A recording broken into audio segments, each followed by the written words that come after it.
क्या आपको पता है, घर जमीन का व्यापार बाकी सब इन्वेस्टमेंट से ज्यादा तेजी से बढ़ा है। हाँ, सच में घर लेना मतलब अपने फ्यूचर को सिक्योर करना और पैसे का पेड़ लगाना। शेयर मार्केट ऊपर नीचे होता है, बैंक में पैसे बढ़ाते नहीं, लेकिन प्रॉपर्टी तो रहता है ना। तो चलिए, इस वीडियो में हम सीखेंगे कि कैसे आप प्रॉपर्टी में इन्वेस्ट करके अपना फ्यूचर बना सकते हैं। बड़ी बड़ी बातें नहीं, सीधा सा समझेंगे और सुनेंगे ऐसे लोगों के स्टोरीज जिन्होंने प्रॉपर्टी से पैसे कमाए हैं। चाहे पहली बार इन्वेस्ट कर रहे हैं या पहले से थोड़ा बहुत करते हैं, ये वीडियो आपको सही डिसीजन लेने में मदद करेगा। तैयार है ना जानने के लिए कि कैसे बनते हैं प्रॉपर्टी के राजा? देखिए, रियल एस्टेट इन्वेस्टिंग का मतलब है सिर्फ प्रॉपर्टी खरीदना, रखना या बेचना मुनाफे के लिए। अपने पैसे को अपने लिए काम करने दो। आइए कुछ कॉमन टर्म्स समझते हैं। ROI यानी रिटर्न ऑन इन्वेस्टमेंट, मतलब आपने जो पैसे लगाए उस पे आपको कितना फायदा हुआ। मान लीजिए आपने 10 लाख में एक घर लिया और 15 लाख में बेच दिया, तो आपका ROI हुआ 50%। कैश फ्लो ऐसे समझो, हर महीने बिना कुछ किए पैसे आ रहे हैं, ये है कैश फ्लो। मतलब आपको किराए से जो पैसे मिल रहे हैं उसमें से घर का लोन, टैक्स और इंश्योरेंस का खर्चा निकाल दो, जो बचे वो है आपका कैश फ्लो। इक्विटी मतलब आपका प्रॉपर्टी में कितना हिस्सा है। जैसे जैसे आप लोन भरते हैं या प्रॉपर्टी की कीमत बढ़ती है, आपका इक्विटी बढ़ता है। मान लीजिए आपने एक ड्यूप्लेक्स खरीदा, एक पोर्शन में आप रहते हैं और दूसरा किराए पे दे दिया। किराए से आपका लोन और बाकी खर्चे निकल जाते हैं। धीरे धीरे लोन भी खत्म होता है और घर की कीमत भी बढ़ती है, तो आपका इक्विटी बनता रहता है और आप अमीर होते जाते हैं। प्रॉपर्टी खरीदने के लिए पैसे का इंतजाम करना कोई बड़ी बात नहीं है। आपके लिए कई रास्ते हैं। लोन तो मिलता ही है घर खरीदने के लिए। हर महीने पैसे देते हैं कुछ साल के लिए, जैसे 15 या 30 साल। HELOC यानी home equity line of credit. अगर आपके घर का कुछ हिस्सा आपके नाम है तो आप उस पर लोन ले सकते हैं। इसमें आपको जरूरत के हिसाब से पैसे मिल सकते हैं। साझेदारी, अगर आपके पास पूरे पैसे नहीं हैं तो किसी दोस्त या रिश्तेदार के साथ मिलकर भी प्रॉपर्टी खरीद सकते हैं। खर्चा और जिम्मेदारी बांट लीजिए और फायदा भी साथ में उठाइए। जैसे कि सारा ने किया, उसके पास ज्यादा पैसे नहीं थे, तो उसने अपनी सहेली के साथ मिलकर एक छोटी सी बिल्डिंग खरीदी।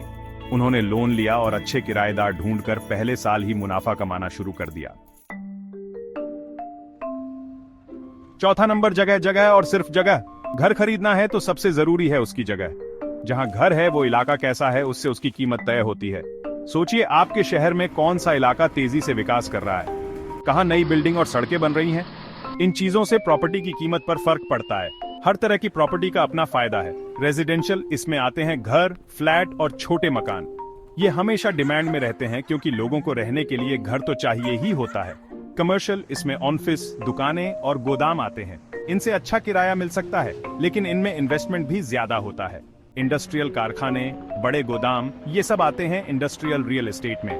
ये बिजनेस पर डिपेंड करता है।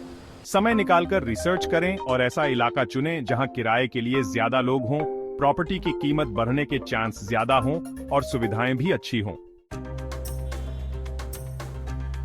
5वां नंबर, प्रॉपर्टी के समंदर में कैसे तैरें। बाकी सब इन्वेस्टमेंट की तरह प्रॉपर्टी में भी थोड़ा रिस्क तो होता ही है, लेकिन घबराइए मत। अगर आप रिस्क को समझते हैं तो आप बेफिक्र होकर इन्वेस्टमेंट कर सकते हैं। मार्केट ऊपर नीचे होता रहता है, याद रखिए। प्रॉपर्टी का बाजार भी कभी ऊपर जाता है, कभी नीचे। इसलिए पहले ठीक से जानकारी हासिल कर लें और ज्यादा पैसे देकर प्रॉपर्टी ना खरीदें। किराएदार भी परेशान कर सकते हैं। किराएदारों से तो पाला पड़ेगा ही जब आप मकान मालिक बनेंगे।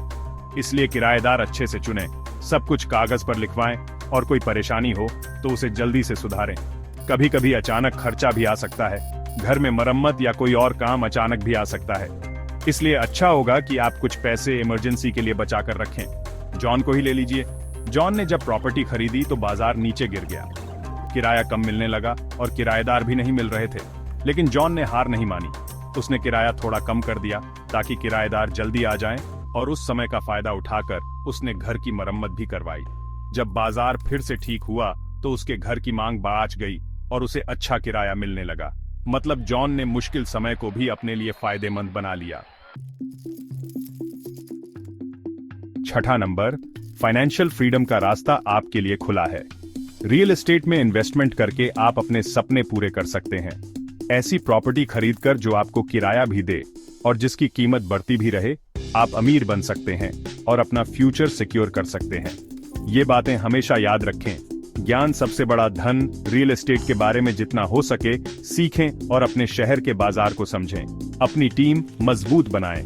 अपने साथ ऐसे लोगों को रखें जिनको प्रॉपर्टी का तजुर्बा हो, जैसे प्रॉपर्टी एजेंट, लोन वाले और प्रॉपर्टी मैनेजर। शुरू कर दीजिए, डर के पीछे मत भागो।